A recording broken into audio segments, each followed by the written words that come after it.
Malam ini saya ingin ajak kita semua belajar dari peristiwa-peristiwa yang dilihat oleh Rasul dalam perjalanan Isra wal Mi'raj itu. Apa aja peristiwa yang dilihat Rasul, Ustaz? Di antaranya kalau kami dilarang ke masjid sama suami, caranya gampang. Kalau ibu mau dapat pahala sholat di masjid, meskipun ibu sholatnya di rumah, ibu layani suami yang mau pergi ke masjid. Ibu siapkan selopnya, ibu siapkan teluk belanganya, sarungnya, pecinya, yang di dalam sarungnya itu disiapkan juga. Karena kan maaf Pak, yang nyusuni pakaian ini kan mama-mama. Kadang kan bapak ini nggak tahu punya dia di mana tempatnya ya kan Bu. Nanti ibu biarkan bapak ngambil sendiri, sekali dibuka gambar SpongeBob kan jadi masalah.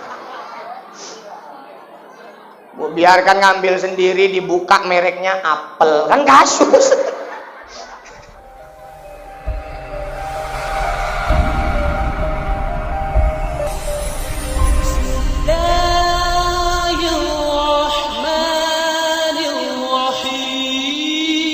Bismillahirrahmanirrahim.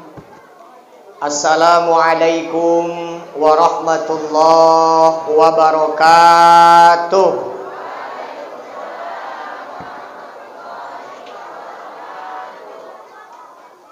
Innal hamdalillah wassalatu wassalamu ala Rasulillah wa ala alihi wa ashabihi wa mawalah. Qala Allah Ta'ala fil Qur'anil Karim, a'udzu billahi minasy syaithanir rajim. Bismillahirrahmanirrahim. Subhanalladzi asra bi'abdihi lailan minal masjidil haram ilal masjidil aqsa alladzi barakna haulahu linuriyahu min ayatina innahu huwas samiul basir. Shadaqallahul azim. Bapak Ibu, sebelum saya mulai, saya minta tolong agar supaya anak-anaknya ditertibkan. Nah, ini udah agak mendingan ini. Tadi pas masih ngumpul orang ini di sini recoknya nggak ketulungan. Ini udah bubar orang tuh dan tak kemana-mana, main pohon pula kalian. Nah, kalau nggak mau dengeri jangan recok anak-anak ya. Yang di bawah pohon, paham? Paham? Jangan ada yang main-main. Ini yang di sini anak-anak ibu, sing di pangku, cangkemnya dibekep. Aja dikei recok. Dan saya ingin kasih masukan kepada panitia ke depannya, mohon maaf Pak ya. Acara itu penempatan anak-anak di mana dia duduk itu sangat menentukan kelancaran acara. Kalau anak-anak dibiarkan duduk di mana saja, bersebaran di mana-mana, itu nanti anak nggak bisa terkontrol. Maka sebaiknya acara seperti ini Bapak Ibu, anak-anak tuh didudukkan paling depan. Kalau macam gini posisinya, sebaiknya anak-anak tuh di sini sama di sini. Sini taruh perempuan, sini taruh laki-laki. Jadi orang ini mau ribut pun segan. Dan ustadz pun terus bisa ngawasi. Nah, tapi kalau malam ini udahlah. Udah terlanjur ya kan Bu. Nah, kedepannya jadikan pelajaran. Nah Ibu, sebelumnya aku tanya dulu. Ibu malam ini datang ke sini mau dapat ilmu apa mau ketawa? Hah? Aku wis hafal kelakuanmu lah Bu. Mama-mama iki yang ngono. Neneng pengajian saurung lunga tekon dhisik sapa ustate.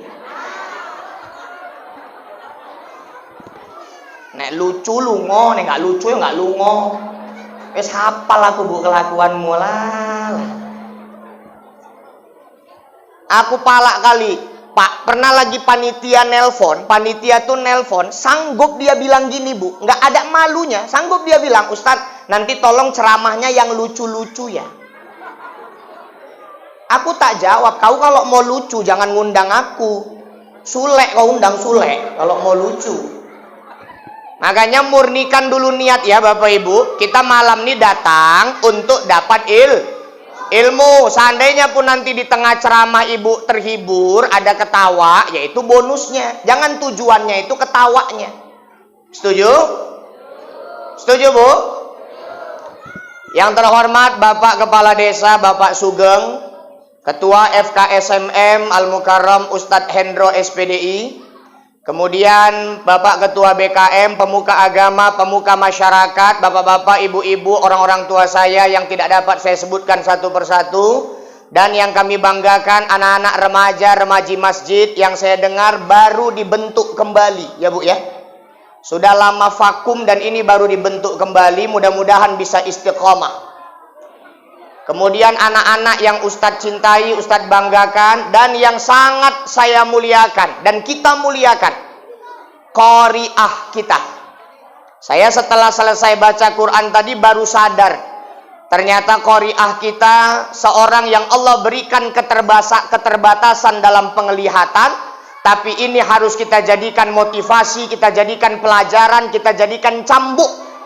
Beliau yang keterbatasan penglihatan Allah berikan, bisa membaca Al-Quran dengan begitu indah, begitu baik, bisa menghafal Al-Quran. Nah, kita tanya diri masing-masing, yang mata Allah kasih sangat terang bisa melihat, berapa kali kita lihat ayat-ayat Al-Quran setiap harinya. Makanya harus jadi cambuk. Mohon maaf yang tak bisa melihat aja hafal Quran, kita yang bisa lihat Allah kasih, kenapa tidak kita manfaatkan untuk baca Quran sebanyak-banyaknya? Nah, Bapak Ibu jamaah yang dimuliakan Allah, Ibu tondo nggak ambil aku, Bu? Ibu inget nggak aku wis pernah ceramah nang gini? Tapi wis suwi Pak Kades. Dan 4 tahun yang lalu kalau nggak salah. Dan aku tadi pas sholat isya di sini pangling nengok masjidnya. Dulu masjidnya belum gini cantiknya. Ini kanopi ini kalau nggak salah waktu itu belum ada ya Bu ya. Ini alhamdulillah udah lebih indah, udah lebih megah. Dan yang mengundang saya tahun lalu, 4 tahun yang lalu sama yang ini sama, Bang Hamdani. Jadi waktu dia nge-WA kemarin, Ustadz bisa ngisi di masjid kami. Siapa ini? Kang Hamdani ki. Aku kalau inget Kang Hamdani, yang ku inget satu aja, tarik sis, semongko. Karena mbien Pak Kades, aku dikei semongko segoni Pak Kades. Bali ceramah, segoni semongko. Iki bengi orang ngerti apa ya ceritanya ini.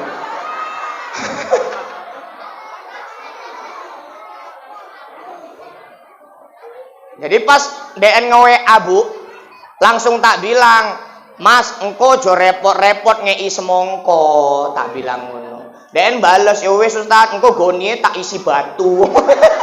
Kurang asem tenan. Tak bales, ya wis engko golek batune sing mateng ya. Mudah-mudahan malam ini jelas lah semongko ibu ya kan. Bapak Ibu jamaah yang dimuliakan Allah. Baik. Malam hari ini kita berkumpul dalam rangka memperingati Isra wal Mi'raj Nabi besar Muhammad sallallahu alaihi wasallam. Bapak Ibu jamaah, Isra Mi'raj itu adalah perjalanan di mana Rasulullah banyak menyaksikan peristiwa-peristiwa yang dapat kita ambil hikmah dan pelajaran dari peristiwa-peristiwa itu. Kalau pengertian Isra Mi'raj nggak usah dikaji-kaji kali lah. Kita semua udah tahu. Isra Mi'raj itu perjalanan Nabi Muhammad dari Masjidil Haram ke Masjidil Aqsa. Dari Masjidil Aqsa naik ke Sidratul Muntaha, bertemu dengan Allah, menerima perintah sholat. Kalau itu kita semua udah tahu lah. Naik kendaraan namanya buruk. Apa kalian? Apa nama kendaraan Nabi waktu Isra Mi'raj? Buruk.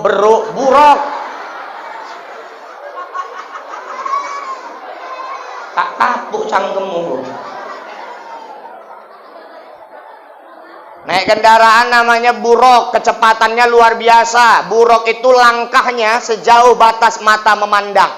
Jadi ibu, pandangan ibu dari sini sampai mana kira-kira? Hah? Ya empuh. Pokoknya buruk itu langkahnya sejauh mata memandang. Kalau itu kita udah tahulah pengertian Isra Mi'raj. Maka malam ini saya ingin ajak kita semua belajar dari peristiwa-peristiwa yang dilihat oleh Rasul dalam perjalanan Isra wal Mi'raj itu. Apa aja peristiwa yang dilihat Rasul, Ustaz? Di antaranya Rasul melihat ada orang, Bu, ada sekelompok orang yang menanam. Siap dia nanam, itu pohon langsung tumbuh besar, langsung berbuah. Kemudian dia tanam lagi, tumbuh lagi pohonnya, berbuah lagi, dipanen.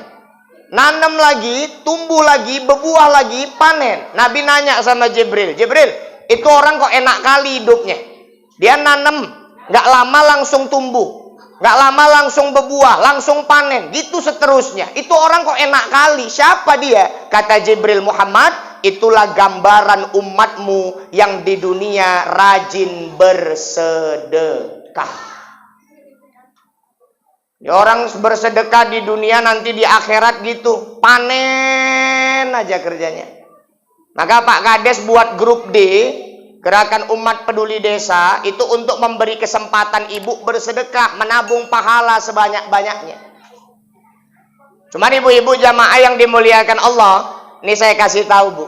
Nabi itu waktu Isra Mi'raj kan diizinkan Allah lihat surga, lihat neraka.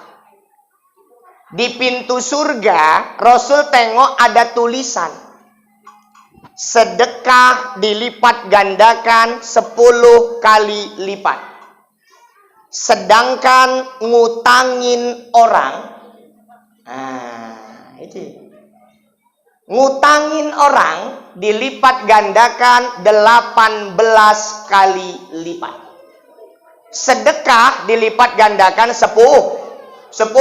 Ngutangin orang dilipat gandakan 18.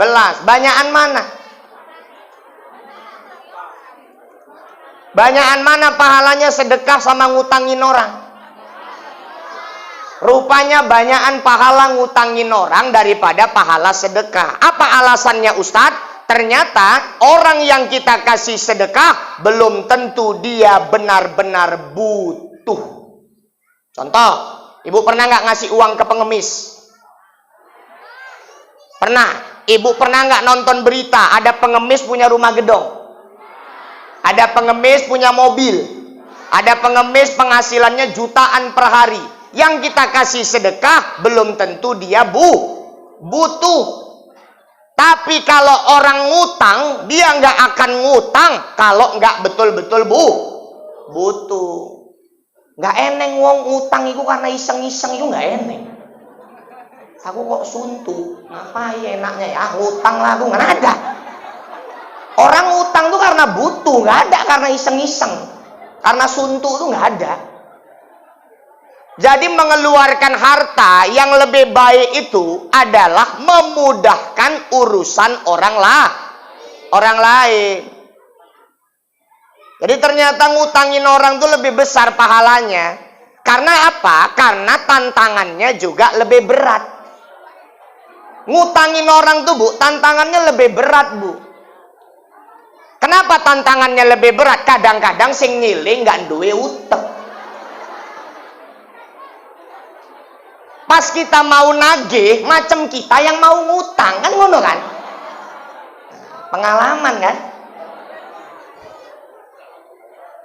Makanya saran saya, ibu-ibu yang dipinjami uang sama tetangga, sama saudara, kalau nominalnya agak besar, harusnya ada hitam di atas putih, ada surat perjanjian, supaya kalau dia ingkar janji bisa ibu proses ke pengadilan. Karena kalau nggak ada surat perjanjian, ibu nggak bisa buat apa-apa. Tiba-tiba ibu ngadu ke pengadilan, pengadilan nanya ke dia, betul kau minjam uang sama dia? Nggak ada katanya. Ibu nggak bisa buat apa-apa karena nggak ada surat perjanjian. Bahkan ngutang ini bisa ngerusak silaturahmi, ya kan Pak? Makanya kadang-kadang kita, kalau saudara datang ke rumah, dia misalnya minjem, bang, aku butuh kali lah bang, pinjamlah 1 juta, kata dia. Kita lebih mau sedekah 200.000, dah nggak usah kau pulangkan, daripada kita ngutangin 1 juta, betul nggak? Makanya yang lebih penting itu memudahkan urusan orang, Pak. Jadi ternyata ngutangin orang pahalanya lebih besar daripada sedekah. Makanya aku yakin mamaku ahli surga. Kenapa Ustadz? Karena mamaku tukang angsuran. Kabeh diangsurki. Tupperware, Oriflame, apa meneh, telepung. Riko nek arek pesen-pesen lah, Bu. Engko aku ngisi meneh nang kene selain ceramah aku ngutip angsuran.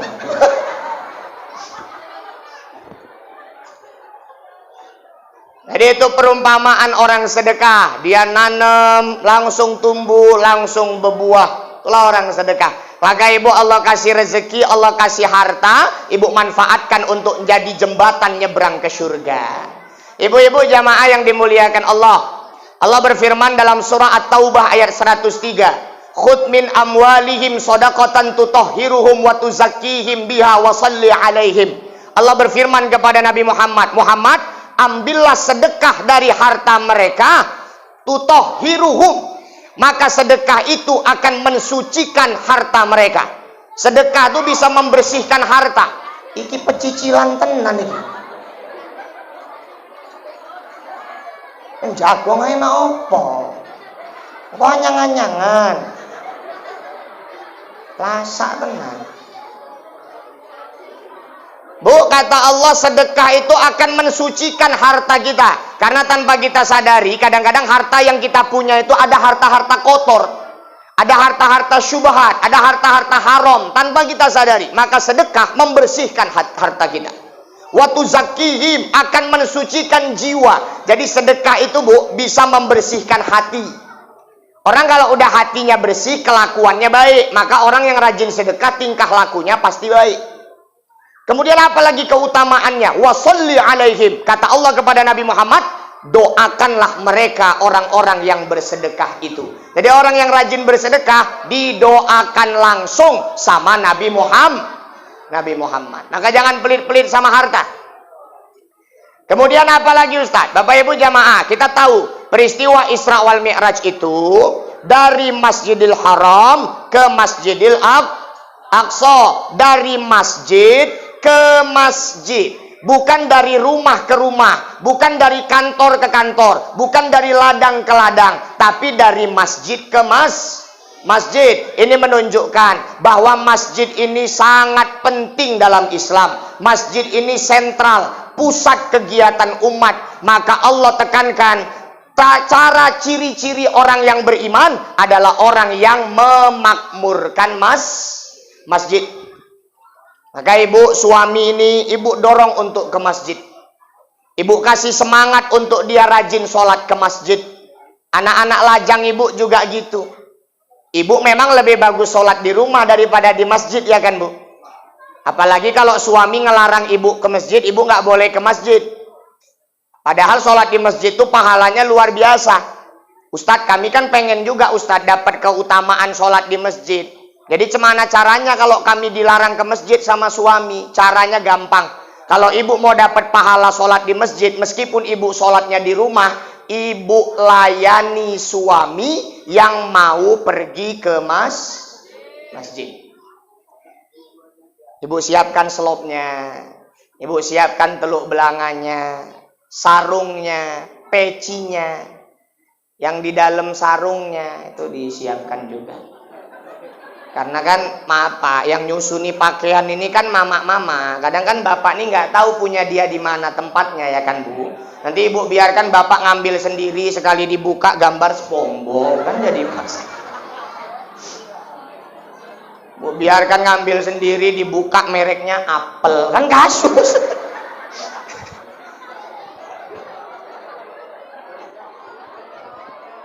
Makanya layani suami yang mau ke masjid. Maka ibu dapat pahala seperti pahala orang yang sholat di Ini anak-anak remaja yang baru dibentuk. Kalau ngaku remaja masjid, sholatnya ke masjid. Karena nanti predikat remaja masjid yang ada di bahu kalian akan ditanya oleh Allah Subhanahu wa ta'ala. Kau remaja masjid kau, kenapa kau sholat nggak ke masjid? Ditanya sama Allah. Maka anak-anak remaja, ayo sholat ke masjid. Dan bapak-bapak, anak-anak remaja ini dikasih kesempatan tolong untuk tampil di masjid. Jangan yang tua nggak mau gantian, Pak. Karena anak-anak remaja ini akan meneruskan perjuangan Bapak Ibu memakmurkan masjid ini. Muazin buat jadwal azan khusus remaja masjid. Jangan lagi yang azan yang tua-tua, biar yang muda-muda yang suaranya masih lantang suruh azan. Udah itu imam juga Pak, jangan yang tua nggak mau gantian. Kadang kan gitu Bu, ada juga yang tua-tua nih, selama aku masih hidup jangan ada yang ngelangkai aku jadi imam. Langkai dulu mayatku kalau mau jadi imam. Bahwa itu aja yang imam sampai mati Bu, dia aja imam. Mungkin pun nanti dia kalau meninggal udah jadi mayat, dia pengen dia juga imamnya itu. Waktu nyolatkan dia. Pak, yang jadi imam masjid, hati-hati. Semua ulama sepakat, mulai dari Maliki, Hambali, Syafi'i, Hanafi, semuanya sepakat bahwa sholat berjamaah yang diimami oleh orang yang bacaannya rusak, maka sholatnya batal. Semua ulama sepakat. Maka Bapak jangan terlalu mudah melangkahkan kaki jadi imam di masjid. Bapak harus ukur kemampuan. Bapak harus tahu Bapak tuh bacaannya betul apa enggak. Kalau di belakang ada anak muda, tapi bacaannya lebih bagus, ilmu agamanya lebih mumpuni, persilahkan dia jadi imam. Kalau rusak bacaan Bapak, apalagi Al-Fatihahnya, batal sholatnya. Dosa makmum siapa yang nanggung? Imam, mampus. Kementus, ya kan? Nggak sembarangan jadi imam sholat nih Pak. Dia kan cara menentukannya pertama, tengok dulu yang mana yang paling banyak ilmu agamanya. Kedua, tengok yang mana yang paling fasih bacaan Qur'annya. Yang ketiga, tengok yang mana yang paling bagus akhlaknya dalam kehidupan sehari-hari. Yang keempat, baru tengok yang mana yang paling tua. Udah itu yang kelima, baru tengok yang mana yang paling duluan tinggal di kampung ini. Misalnya 2 orang nih wawak-wawak berebut jadi imam. Yang mana yang harus kita pilih Ustadz? Tengok pertama yang mana yang paling banyak ilmu agamanya.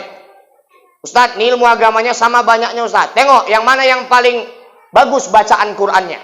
Ustadz, ini bacaan Qur'annya sama bagusnya Ustadz. Tengok yang mana yang paling bagus tingkah lakunya dalam kehidupan sehari-hari.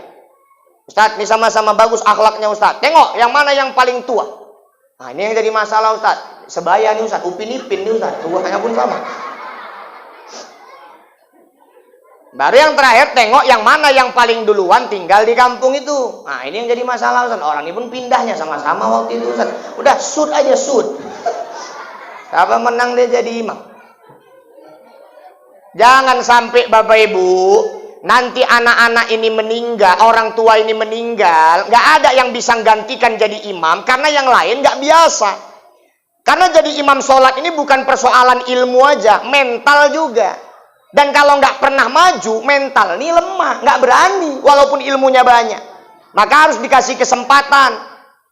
Mohon maaf Bapak Ibu, kalau hari ini bupati mati, minggu depan ada gantinya. Hari ini gubernur mati, orang berebut minta gantian, minta gantikan posisi. Presiden aja belum mati, orang udah pada mau gantian.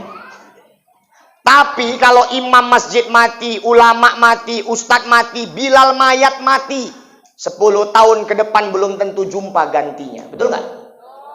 Makanya anak-anak ini dikader.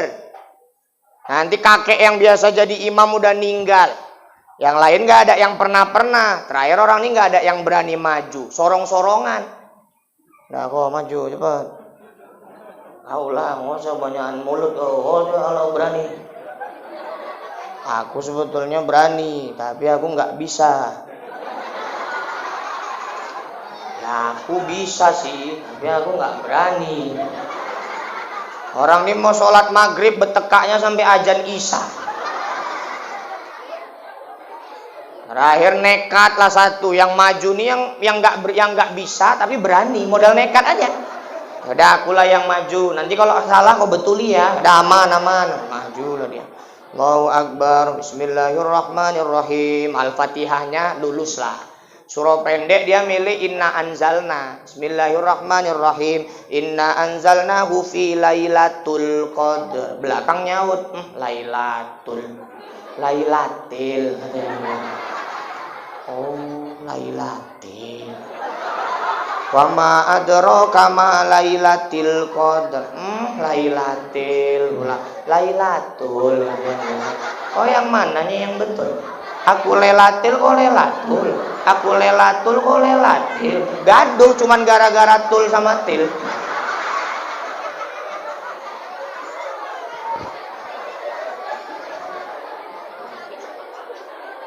Makanya harus dikasih kesempatan ya anak-anak muda. Dan saya sarankan nih BKM undang Qori ke masjid ini. Untuk apa? Untuk mengajari bapak-bapak yang biasa jadi imam untuk tajwid fasohahnya. Jadi nanti Qori ini, bapak yang biasa jadi imam, anak-anak muda juga calon-calon imam belajar. Nanti dia yang menentukan, ditempel di dinding. Urutannya siapa yang paling pantas jadi imam di masjid kita ini. Nomor 1 wawa ini, nomor 2 wawa ini, nomor 3 wawa ini. Selama nomor 1 datang, nomor 2 jangan maju. Kenapa? Karena ini terkait kesempurnaan ibadah. Maka bapak walaupun udah tua pak, jangan malu belajar. Jangan gengsi belajar sama yang muda. Terus belajar tajwid, belajar fasohah. Supaya bapak betul-betul pantas jadi imam. Memang bu, belajar Quran ini makin tua makin payah. Betul? Ya kan? Anak-anak kecil ini kalian mumpung masih kecil, kalian manfaatkanlah belajar Quran. Otak kalian ini masih bersih, masih jernih. Belum ada pikiran dunia banyak-banyak, belum ada urusan apa-apa.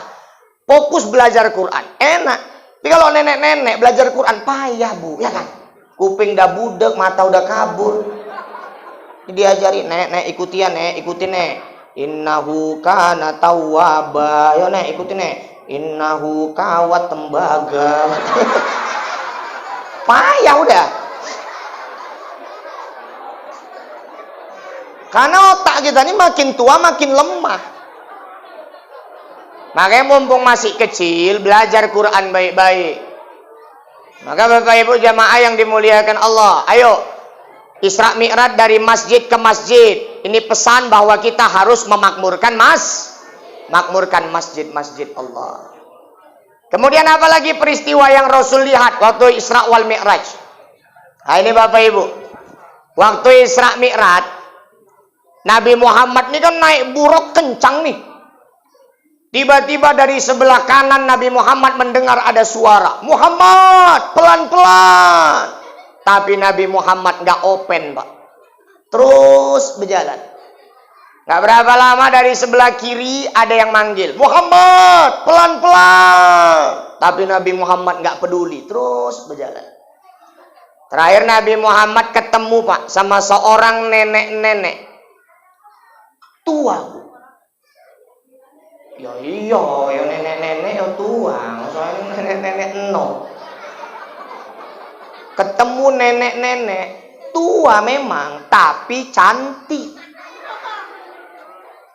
Lain sama nenek-nenek saya mencirim. Nenek-nenek saya mencirim kan tua. Peot. Mambu minyak lampu campur bawang. Lalu mama nenek-nenek saya mencirim. Iki nenek-nenek sing petu ambek Nabi ki tua, tapi cantik. Nabi Muhammad nanya sama Jibril, Jibril, itu yang manggil aku dari sebelah kanan tadi siapa Jibril? Kata Jibril, Muhammad, itu adalah pendeta Yahudi. Untung kamu tidak memenuhi panggilannya, untung kamu tidak peduli. Kalau kamu peduli, umatmu akan lebih cenderung kepada Yahudi. Yang manggil dari sebelah kiri siapa Jibril? Itu pendeta Nasrani. Untung kamu tidak penuhi panggilannya. Kalau kau penuhi panggilannya, umatmu akan cenderung kepada Nasrani. Tapi Bapak Ibu hati-hati. Hari ini walan tardha ankal yahudu walan nasara hatta tattabi'a millatahum. Orang kafir, orang Yahudi, orang Nasrani tidak akan pernah berhenti, tidak akan pernah senang, tidak akan pernah puas sampai mereka berhasil memurtadkan umat Islam. Itulah target utama mereka. Orang itu menghancurkan Islam caranya ada dua. Ada yang terang-terangan, ada yang sembunyi-sembunyi.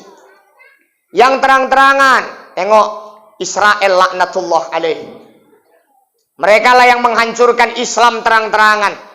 Saudara-saudara kita di Palestina babak belur dibuat orang tua.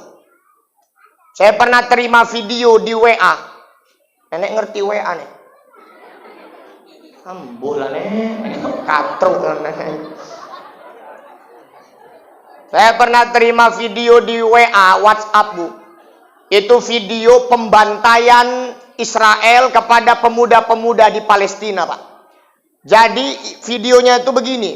Pemuda-pemuda Palestina ditangkapi sama tentara Israel, kemudian diikat di tiang. Satu tiang ini 3-4 orang. Tangannya diikat, kakinya diikat. Kemudian badannya, kepalanya semua dipukuli pakai broti. Udah puas orang tuh memukul, kepalanya dipenggal satu persatu. Macam binatang dibuat. Aku pala kali kalau ada Israel sini ku tunjangkan juga bu. Aku kecil-kecil gini jangan sepele bu. Pikir aku takut sama Israel. Aku pernah dikeroyok 30 orang nggak lari bu. Macam mana mau lari 30 orang, mau bangkit nak pijak, mau bangkit nak pijak. Itu yang terang-terangan. Ada juga yang sembunyi-sembunyi. Ini lebih bahaya sebetulnya. Ibu tahu, dulu di USU itu pernah ada seminar, namanya seminar perdukunan. Itu membahas tentang jenis-jenis dukun. Jadi ada dua, ada dukun hitam, ada dukun putih. Katanya dukun hitam ini, casingnya memang casing dukun. Dari luar kita tengok udah tahu kita nih, dia nih dukun. Tapi yang lebih bahaya dukun putih, casingnya casing ustadz, casingnya kiai, pakai sorban, pakai, tapi kan ngasap nggak dukun ya, teman-teman pakai sorban, pakai jubah. Tapi apa yang dia bacakan mantra-mantra, bukan ayat-ayat Quran. Nah ini lebih bahaya, mengecoh. Maka orang munafik itu kan lebih bahaya daripada orang kafir. Kalau orang kafir kita nampak langsung, dia pakai kalung salib, dia pakai baju ketat misalnya, pakaian yang nggak Islami. Tapi munafik ini lebih bahaya lagi. Pakaiannya pakaian Islam, dia bahkan ikut sholat, dia bahkan ikut puasa, tapi akidahnya kafir dan dia pelan-pelan mengobrak-abrik Islam dari dalam. Nah, maka ibu-ibu jamaah yang dimuliakan Allah, banyak juga yang seperti itu. Menghancurkan Islam, caranya sembunyi-sembunyi. Dengan cara apa? Banyaknya aliran-aliran sesat yang tersebar di Indonesia. Itu otaknya otak orang kafir yang mau menghancurkan umat Islam pelan-pelan dari dalam. Bu, nabi palsu aja udah berapa banyak di negara kita ini, ya kan? Udah entah berapa banyak. Negara kita ini, Bu, yang palsu-palsu itu masuk, laris aja, laku aja, ada aja pengikutnya.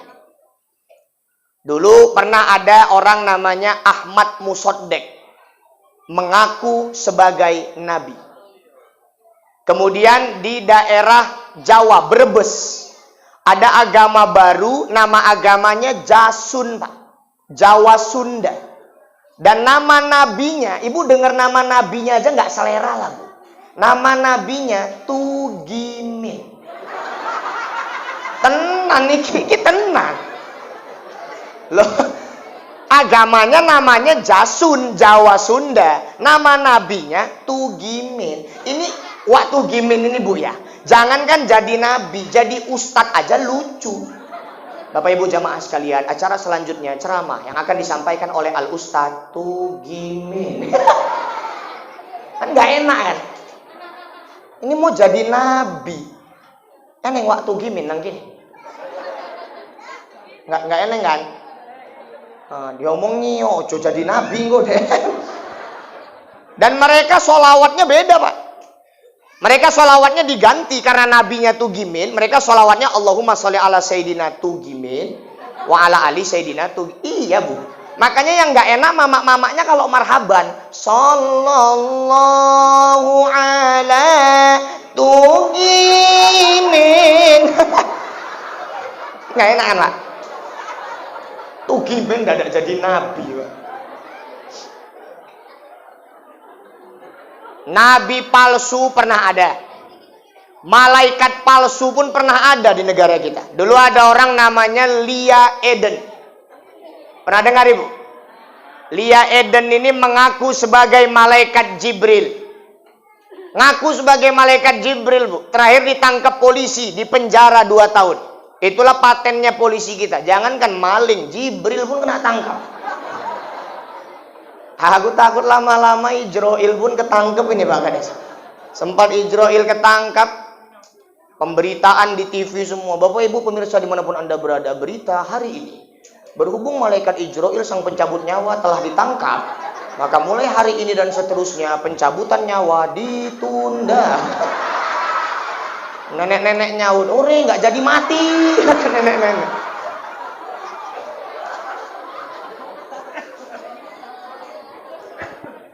Nabi palsu ada, malaikat palsu ada, polisi palsu pun banyak, tentara palsu banyak, makanan palsu pun berserak di Indonesia.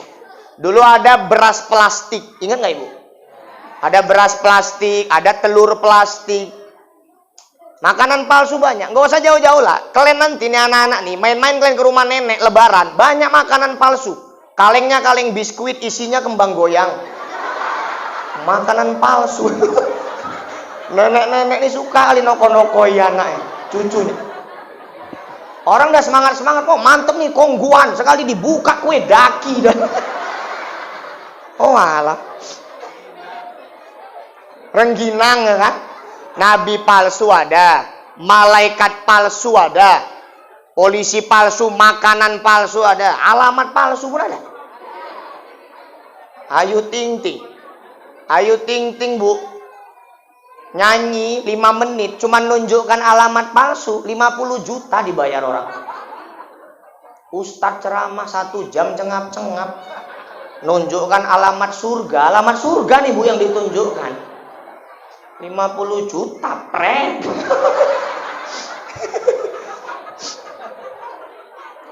Tapi Ibu nggak usah khawatir. Ibu kalau ngundang saya ceramah, Ibu nggak usah takut mikirkan biaya. Saya ini bukan ustadz matre, Bu. Karena mohon maaf, sedih juga Pak Kades. Hari ini kita nggak usah cerita ustadz TV lah ya. Ustadz-ustadz lokal pun sudah banyak yang kalau diundang ceramah menetapkan tarif, menetapkan harga, mempersulit panitia, minta dijemput naik mobil ini, mobil itu, minta hotel begini, begitu. Ini mempersulit panitia. Na'udzubillah, hidup ini untuk dakwah, bukan dakwah untuk hidup. Nggak boleh dakwah dijadikan mata pencaharian. Kalau aku nggak payah-payah, Bu. Aku ada syukur, nggak ada aku tandai. Kan nggak susah-susahnya kalau aku. Hah? Jalan Turi, nggak jelas. Kah, main-main aja Bu. Aku nggak pernah ceramah mikir-mikirkan amplop. Ngapain lah aku mikirkan amplop ya kan? Biarlah panitia yang mikirkan. Aku pening-pening. Aku dikei semongko seneng lah. Jadi Bapak Ibu jamaah yang dimuliakan Allah. Nah, maka ini banyak sekali aliran-aliran sesat. Kemarin tuh aja Bu, di Langkat, Majelis Ulama Indonesianya mengeluarkan surat edaran bahwa di Kabupaten Langkat saja 40 lebih sudah tersebar aliran sesat di Kabupaten Langkat. Konon lagi di Indonesia. Maka jaga akidah kita, jaga akidah anak-anak. Jangan sampai terpengaruh aliran-aliran sesat. Itu adalah akalnya dari mereka, orang-orang kafir yang ingin menghancurkan Islam. Nah Bapak Ibu jamaah yang dimuliakan Allah. Kemudian mereka punya cara lain. Ada istilahnya 3F. Ini strategi mereka menghancurkan Islam. Ada 3F. Apa aja Ustadz? Fashion, food, fun. Fashion tuh pakaian. Food, makanan. Fun, hiburan. Inilah cara mereka menghancurkan anak-anak generasi kita pelan-pelan. Fashion, tengok Bu, anak-anak kita udah mulai ikut-ikut pakaian orang kafir, betul nggak? Nanti celana panjang itu celana jeans, itu bagus-bagus, dengkulnya dikoyak. Ada nggak? Padahal bagi laki-laki, dengkul itu aurat. Aurat laki-laki itu kan sikit aja Pak, cuman kenapa nggak bisa kita jaga? Cuman dari udel sampai lutut. Kalau ibu-ibu auratnya memang luas. Seluruh tubuh kecuali wajah sama telapak tangan. Kalau ibu tengok ada orang pakai cadar, itu pahamnya lebih aman. Bagi mereka aurat itu seluruh tubuh kecuali mata sama telapak tangan. Jangan diejei orang pakai cadar. Weh ninja sawit, weh ninja sawit. Ojo. Itu pahamnya lebih aman. Tapi kalau kita Pak, laki-laki, sikit aja nih aurat kita. Dari udel sampai lutut. Jadi seandainya bapak-bapak mau sholat, nggak usah pakai baju nih. Nggak usah pakai baju Pak, pakai celana aja. Atasnya naikkan nutupi udel, bawahnya turunkan nutupi lutut. Nggak berbaju, sholat Bapak, sah sholatnya. Tapi macam orang gila. Tapi sah.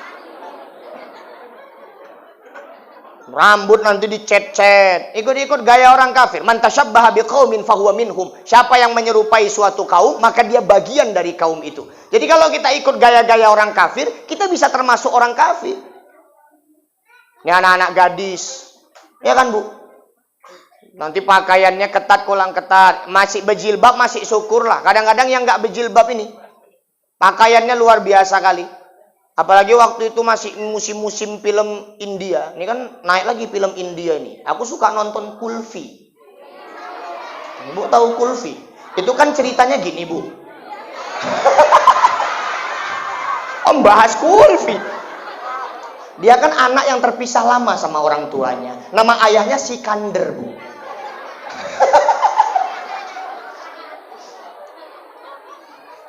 Kalau dulu kan yang populer Utren. Namanya aku anaknya Rahul. Masa aku nggak ngerti film India ya kan?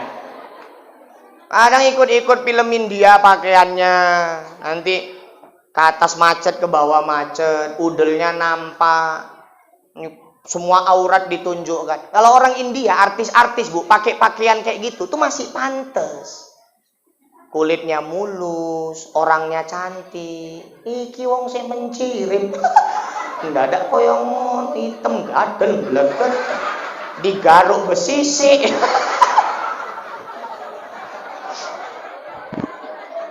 Oh, saya ikut-ikutan. Ini Bu ya, pakaian ibu yang bisa memuliakan ibu, pakaian ibu juga yang bisa membuat ibu hina. Dengarkan anak-anak gadis. Ibu pernah dengar berita, ada perempuan berjubah, berjilbab panjang, bercadar, diperkosa orang. Pernah ada? Mana ada? Secantik apapun mukanya, seseksi apapun badannya, kalau pakai baju yang islami, tertutup, longgar, nggak ada yang berani ganggu, Bu. Paling banter anak lajang pinggir jalan. Assalamualaikum ukhti. Itu udah paling banter. Ya kalau yang macam-macam mana berani. Tapi sejelek apapun muka, segembrot apapun badan, Bu, kalau pakai baju yang ketat-ketat membentuk tubuh, itulah yang mengundang syahwat, akhirnya jadi kasus pemerkosaan. Makanya la talbisul haqqa bil batil. Jangan campur adukan yang hak dengan yang batil. Macam mana mencampur adukan yang hak yang dengan yang batil? Berjilbab, tapi pakai baju ketat juga. Ada nggak ini? Ada. Di sini pun ada, aku tengok. Udah, nggak usah terus ibu canggung kali. Bajunya ketat, berjilbab padahal. Karena nggak tahu diri, badan berlipat-lipat. Pakai baju ketat-ketat, nampak polisi tidurnya jengglong-jengglong. Aku kalau jumpa mama-mama gitu, Pak, mau aku panggil, nggak aku tarik bajunya, Pak. Lemaknya aja aku cubit dapat. Ini mohon maaf ya Bu, kalau ada yang tersinggung, syukur. Karena tujuan dakwah bukan biar orang senang, tapi biar orang berubah. Ibu nggak usah baper, ibu nggak usah sakit hati. Yang penting habis ini ibu berubah.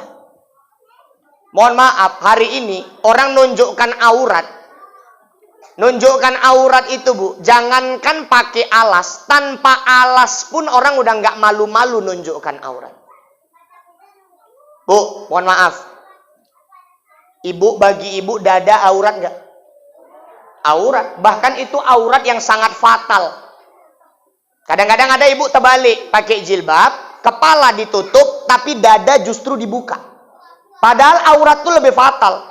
Dada tuh lebih fatal daripada kepala. Karena ada orang pakai jilbab gitu kan Bu. Dililit-lilit di lehernya, kecekean mampus.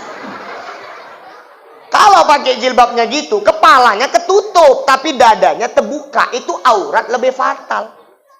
Nggak percaya Ibu kalau itu lebih fatal? Tanya sama bapak-bapak ini. Pak, Bapak kalau nengok kepala sama nengok dada lebih selera mana, Pak?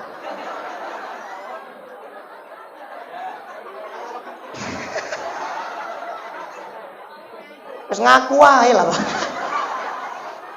Bodoh-bodoh ngerti kita. Pasti lebih tergoda nengok dada daripada nengok kepala. Maka ibu pakai jilbab jangan terbalik. Jilbab yang betul tuh sampai ke pinggang. Ini dada tuh harus tertutup. Tapi bu, jangankan nunjukkan dada pakai alas. Nunjukkan dada tanpa alas pun sudah biasa hari ini perempuan. Ustadz jangan sembarangan cakap Ustadz. Apa buktinya? Oke saya kasih bukti. Ibu jawabnya jujur. Saya tanya. Bisa bu? Saya kasih bukti. Ibu jujur saya tanya. Bu, pernah nggak ibu nampak mama nyusui anak di depan umum? Sering nggak? Sering, aku pun sering nampak. Nampak pak, bukan sengaja nengok.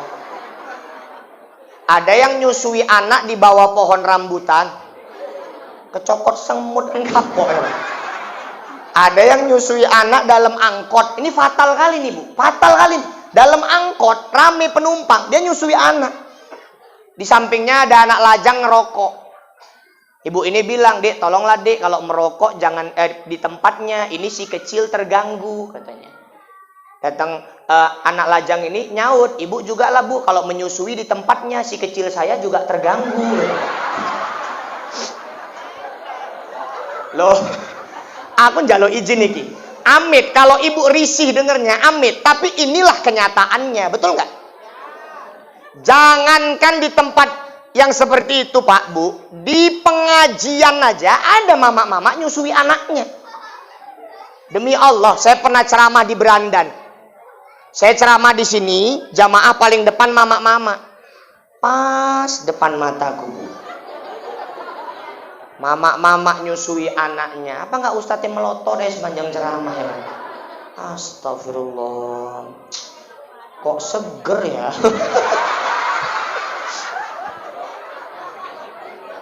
Kami nggak gelem loh bu. DN sing nunjukkan, ya kan? Ini aurat fatal. Jangan sembarangan lah diumbar. Kalau nyusui anak sambil pengajian, jangan malu rame orang. Ngajari anak nggak tahu malu dari kecil. Tapi kalau nyusui anak sambil ngaji, sambil baca Quran, bagus, asinya berkah. Kalau sambil pengajian, janganlah. Kalau di rumah sambil ngaji boleh, bu pakai telekung, tangan kanan gendong anak, atau tangan kiri gendong anak, tangan kanan megang Quran, selipkan anak dalam telekung. Sambil nyusui, sambil baca Quran. Boleh. Bismillahirrahmanirrahim. Yasin. Wal Qur'anil Hakim. Kecokot.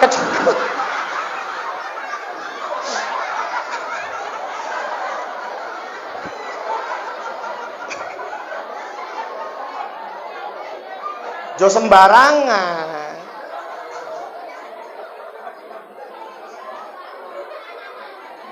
Jadi yang pertama fashion, pakaian. Anak-anak kita mulai dirusak dengan gaya berpakaian.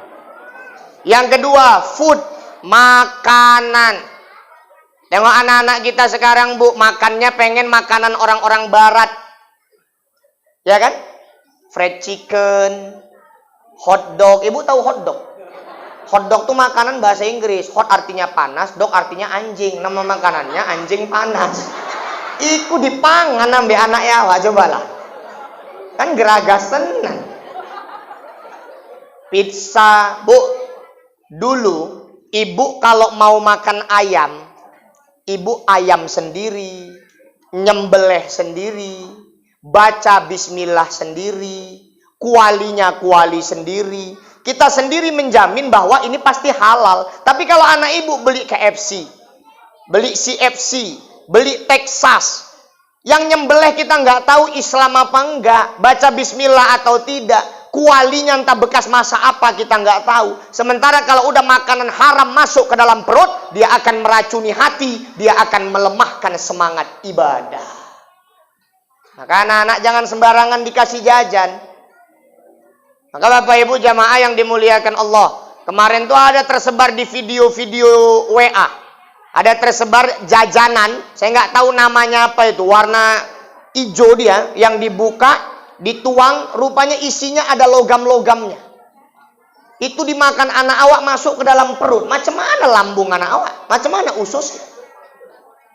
Makanya makan jangan sembarangan. Food, makanan.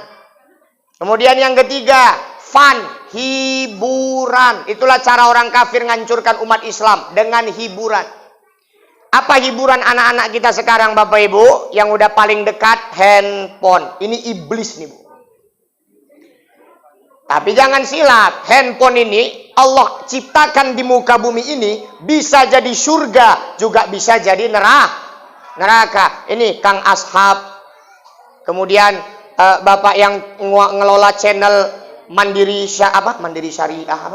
Syariah.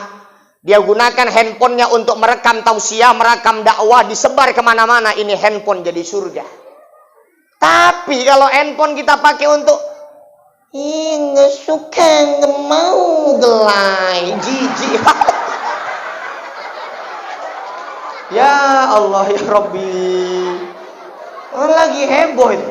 Mau, suka, gelai. Jangan ibu kasih anak ibu gitu-gitulah, Bu. Ini anak-anak ini kalau disuruh nyambung ayat bingung. Tapi kalau disuruh nyambung yang gitu-gitu tahu. Coba kalian lah. Sorry Bang Jago. Nggak tahu ya, ampun Bang Jago. Hiburannya. Bapak Ibu jamaah yang dimuliakan Allah. Tadi kan saya cerita Rasul ketemu sama nenek-nenek tua, tapi semakin cantik. Nah, Rasul nanya sama Jibril, Jibril, ini nenek-nenek ini siapa? Kok makin tua, kok makin cantik? Kata Jibril, inilah gambaran dunia, Muhammad. Dunia ini semakin tua akan semakin cantik, tapi akan semakin menjauhkan umatmu dari Allah. Dunia ini makin cantik loh, Bu, makin tua. Coba ibu ingat, dulu waktu ibu masih gadis, masih muda, masih sekolah, ibu bangun tidur, yang pertama kali ibu cari apa? Kamar mandi. Ibu langsung ngambil wudhu, ibu langsung sholat subuh. Anak sekarang, Bu, matanya belum melek, tangannya udah ngeraba handphone, betul nggak? Memang makin cantik dunia adanya handphone, tapi makin jauh kita dari Allah. Dari handphone tuh, Bu, apa yang nggak bisa ditengok? Mulai dari ngasilkan pahala sampai ngasilkan dosa, semua bisa ditengok. Dan gara-gara handphone anak-anak kita nggak punya adab, nggak punya akhlak.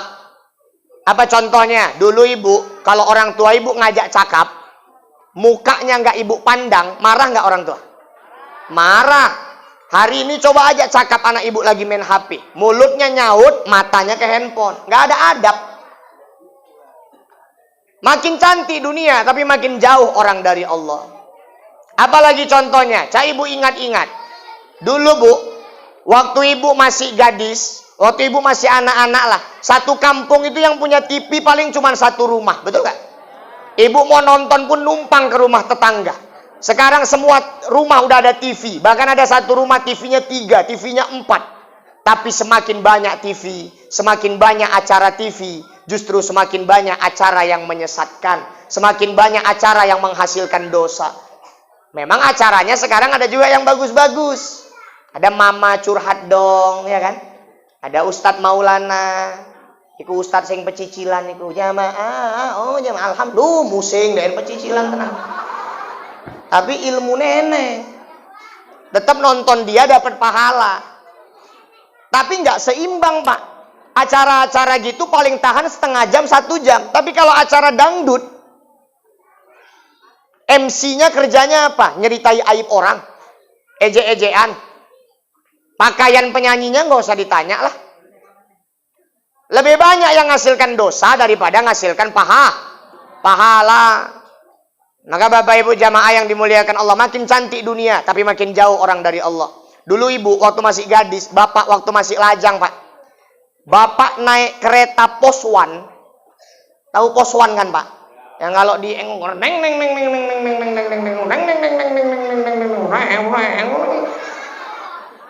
dulu ayah saya, Pak, pernah punya kereta itu. Jadi suruh ganti sama mamaku gara-gara kalau pulang ceramah tengah malam recok kali, Bu. Jadi tetangga kan terganggu. Dulu bapak-bapak naik kereta Poswan itu udah paling keren loh, Bu. Paling saingannya Satria lama dulu yang knalpotnya agak gembung itu. Itu pakai itu bapak dulu. Udah paling ganteng. Cewek udah lengket semua. Sekarang kereta gitu udah nggak ada apa-apanya. Kenapa? Karena dunia udah makin cantik. Banyak kereta-kereta yang baru. Hari ini kereta bukan hanya yang begigi. Yang ompong pun ada. Loh, yang itu Vario. Vario itu kan nggak ada giginya itu. Berarti itu kereta ompong. Dan itu yang lagi musim. NMAX tuh kereta ompong. Makanya nenek kalau ada yang udah nggak begigi, nenek jangan sedih, Nek. Berarti nenek orang yang mengikuti perkembangan zaman, Nek. Sekarang kan musimnya metik, Nek. Nah, nenek metik deh. Iya. Tapi Bu, makin cantik dunia banyak kereta, tapi makin jauh orang dari Allah. Tengok kasus begal. Iya kan? Orang cuman ngincer kereta, nyawa melayang. Makin jauh orang dari Allah. Dulu geng motor. Banyak kereta, banyak geng-geng motor. Geng motor pun dulu dia tingkah lakunya macam begal juga. Ngerampok-ngerampok juga. Udah itu dengan banyaknya kereta. Sekarang anak-anak lajang, anak-anak gadis suka-suka hati, boncengan bukan mahram. Betul nggak? Jangan ibu biarkan anak gadis ibu dibawa laki-laki yang bukan mahramnya, yang bukan suaminya. Dibonceng, peluk-pelukan. Laki-laki sekarang pun pinter, Bu. Dia sengaja milih kereta yang tempat duduknya jengat. Supaya anak ibu merosot-merosot aja kalau dibonceng dia. Jangan dibiarkan, Bu. Nah maka, dunia ini makin tua makin cantik lah. Tapi semakin menjauhkan kita dari Allah. Bu, ibu tahu binje kan? Menurut ibu, binje itu cantikan dulu apa sekarang? Cantikan sekarang. Dulu misalnya masih utan-utan, dibandingkan sekarang udah ada Suzuya, udah ada Binjai Supermall, lebih cantik kan? Lebih canggih kan? Tapi Bu, makin jauh orang dari Allah. Binjai Supermall letaknya di mana? Di samping Masjid Agung. Menurut Ibu, orang kalau udah enak belanja, enak main time zone, enak nonton bioskop, dengan azan di Masjid Agung, open nggak? Mana open? Mana ada orang lagi nonton bioskop, Allahu Akbar, Allahu Akbar. Bang, pusi filmnya bang. Sholat lu bang, sholat. Mana ada? Terakhir sholatnya tinggal. Adapun yang sholatnya molor. Makin cantik dunia, tapi makin jauh kita dari Allah. Maka Bapak Ibu jamaah yang dimuliakan Allah, ayo momentum Isra wal Mi'raj ini, tadi saya sampaikan, masih banyak lagi kisah yang lain, Bu. Cuman kalau aku habiskan di sini, nanti aku jumpa orang ini pening lagi. Ini aja yang jumpa nih Bu, FKSMM ini aja yang jumpa. Nanti tanggal 4 April kalau nggak salah di masjidnya Ustadz Ja'far Hasibuan ketemu lagi. Nah itu disimpan lah dulu ya kan Bu. Jadi Bapak Ibu jamaah yang dimuliakan Allah, inilah sebagian kisah peristiwa Isra wal Mi'raj yang dapat saya sampaikan. Hikmahnya bisa kita ambil. Pertama, tadi sedekah. Rasul tengok ada orang yang nanam tumbuh buah, panen. Itulah perumpamaan orang yang bersedekah. Ayo manfaatkan harta kita di jalan Allah Subhanahu wa taala. Kemudian peristiwa Isra wal Mi'raj dari masjid ke masjid. Ayo kita makmurkan masjid kita yang sudah sangat megah ini. Kemudian tadi Rasul dipanggil Yahudi, panggil Nasrani. Itulah upaya orang-orang kafir menghancurkan Islam pelan-pelan. Maka kita harus berhati-hati menghadapi itu semua. Kemudian ingat, Rasul bertemu dengan nenek-nenek. Makin tua makin cantik. Itulah gambaran dunia ini. Semakin tua semakin cantik, tapi semakin menjauhkan kita dari Allah Subhanahu wa taala. Silahkan ibu gunakan perkembangan zaman. Silahkan anak ibu pakai laptop, pakai handphone, nonton TV, silahkan. Tapi jangan sampai semua itu menjauhkan kita dari Allah Subhanahu wa taala. Mudah-mudahan apa yang saya sampaikan walaupun tidak banyak bisa bermanfaat. Kita ketemu lagi lain waktu, lain kesempatan. Ila liqa ma'as salamah. Assalamualaikum warahmatullahi wabarakatuh.